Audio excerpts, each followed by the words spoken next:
අපි කොයි කවුරුත් බොන්න කැමති පානයක් තමයි කොකාකෝලා කියන්නේ. ඔයාලා දන්නවද කොකාකෝලා ගැන ඉතිහාසය? අපි අද ඒ ගැන කතා කරමු. කොකාකෝලා සමාගමේ ප්‍රධාන මධ්‍යස්ථානය පිහිටවලා තියෙන්නේ ජෝර්ජියාවේ ඇට්ලන්ටා නගරයේ. එය World of Coca-Cola නමින් හඳුන්වන්නේ. කොකාකෝලා සමාගමේ ඉතිහාසය ගැන දැන් අපි කතා කරමු. 1886 දී ජූනි මාසයේ ජෝර්ජියාවේ කොලම්බස්හි ඖෂධවේදියෙකු ජෝන් පෙම්බටන් යන පුද්ගලයා තමයි මේ කොකාකෝලා පානය හඳුන්වලා දීලා තියෙන්නේ. ඒ හිසරදය සමනය කිරීමට සුදුසු පානයක් ලෙසයි.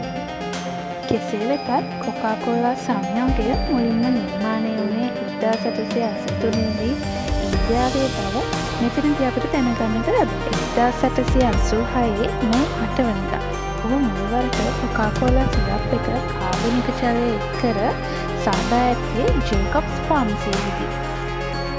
ජෝන් පෙම්බටන් මහතාගේ ගිණුම්කරුවෙකු සේවය කර ෆ්‍රැන්කල් රොබින්සන් මහතා විසින් කොකාකෝලා නම යෝජනා කරලා තියෙනවා.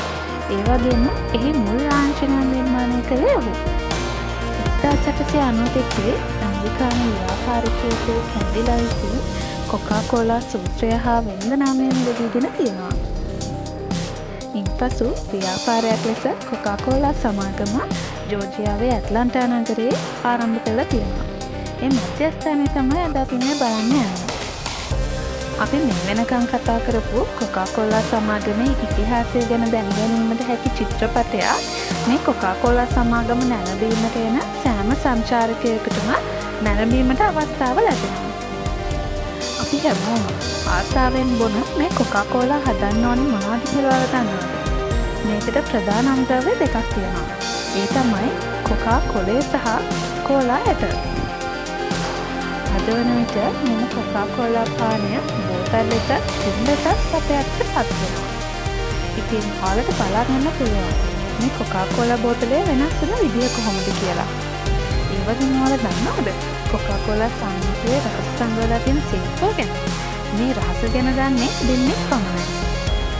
කොකාකෝලා ආයතනය නැරඹීමට යන සෑම සංචාරකයෙකුටම මේ කොකාකෝලා රහස සංගවලා තියෙන සීක්‍රට් නැරඹීමටද ඒ ඉදිරිපිට ඡායාරූප ගැනීමටද අවස්ථාව ලැබෙනවා.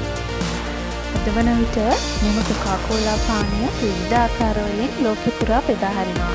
ඒ වගේම මෙහි පැමිණෙන සෑම සංචාරකයෙකුටම මේ මුල් අවස්ථාවේ බෙදා හැරියේ කොහොමද කියලා දැනගන්නත් අවස්ථාව ලැබෙනවා. Robert W. වුඩ්රොෆ් මහතා යටතේ 1920ත් 1940ත් කාලය අතරතුර තමයි මෙම පානය ජාත්‍යන්තරයට පිවිසලා තියෙන්නේ. දෙවන ලෝක යුද්ධ සමයේදී ඇමරිකානු සෙබළුන්ට කොකාකෝලා සැපයීම හරහා විශාල ව්‍යාප්තියක් ලැබුණා. විවිධ රටවල විවිධ ආයතන කොකාකෝලා සංගීතය මිලදී ගන්න අතර අද එය ප්‍රබෝධමත් භාවයට භාවිතා කරන පානයක් ලෙස ලොව පුරා ප්‍රචලිතයි. අද වන විට ලෝකයේ ඉහළම සන්නාම වටිනාකමක් ඇති භාණ්ඩය ලෙස රටවල් 200ක් පමණ විවිධ සන්නාම සහිතව අලෙවි කරන භාණ්ඩය ලෙස මෙම කොකාකෝලා හැඳින්වෙනවා. ඒ වගේම තමයි පරිසරයට අදාළ මානසිකව නවෝත්පාදන සම්පූර්ණ ක්‍රියාශීලී වීම ආදී කෙරේ වැඩි අවධානයක් යොමුකරන දිනවලදී බවට පත් වෙනවා. ඒ වගේම වල දන්නවද මේ වත්මන් සභාපති වෙන්නේ ජේම්ස් කුලිස් මහතා. අද ලෝකයේ ජනප්‍රිය පානයක් වෙන මේ කොකාකෝලා ආයතනය 2024 මුළු ආදායම $බිලියන 47.61ක් වෙනවා. අද අපි කතා කරේ කොකාකෝලා ආයතනය ගැන.